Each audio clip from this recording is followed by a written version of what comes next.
Ang mabuting balita ng Panginoon ayon kay San Mateo. Ganito ang pagkapanganak kay Hesukristo. Si Maria, ang kanyang ina, at si Jose ay nakatakda ng pakasal. Ngunit bago sila nakasal, si Maria'y natagpo ang nagdadalang tao. Ito'y sa pamamagitan ng Espiritu Santo. Isang taong matuwid itong si Jose na kanyang magiging asawa. Ngunit ayaw niyang mapahiya si Maria, kaya ipinasya niyang hiwalayan ito ng lihim.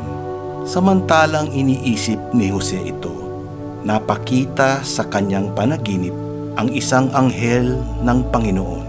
Sabi nito sa kanya, "Jose, anak ni David, huwag kang matakot na tuluyang pakasalan si Maria sapagkat siya'y naglihi sa pamamagitan ng Espiritu Santo. Manganganak siya ng isang lalaki at ito'y panganganlan mong Jesus, sapagkat siya ang magliligtas sa kanyang bayan sa kanilang mga kasalanan." Nangyari ang lahat ng ito upang matupad ang sinabi ng Panginoon sa pamamagitan ng propeta. Maglilihi ang isang dalagat, manganganak ng isang lalaki, at tatawagin itong Emmanuel. Ang kahulugay, kasama natin ang Diyos. Ang mabuting balita ng Panginoon.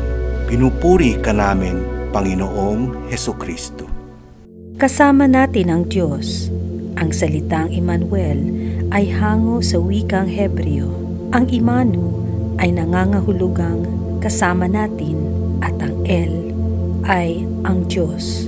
Kaya ang Emmanuel ay nangangahulugang kasama natin ang Diyos. At ang Diyos ay tapat sa kanyang pangalan. Kasama siya nina Maria at Jose sa kanilang maringal na desisyon na maging magulang ni Jesus. Kasama ng mga magulang ni Maria ang Diyos nang isinilang ang ina ng Panginoong Jesus.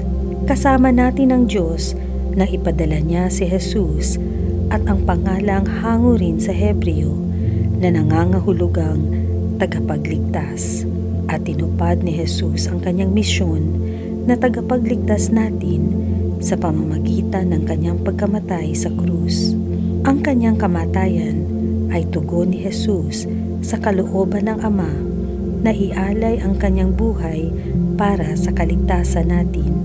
Sinabi ni Jesus habang nakabayubay siya sa krus, "Sa iyong mga kamay, inihahabilin ko ang aking buhay."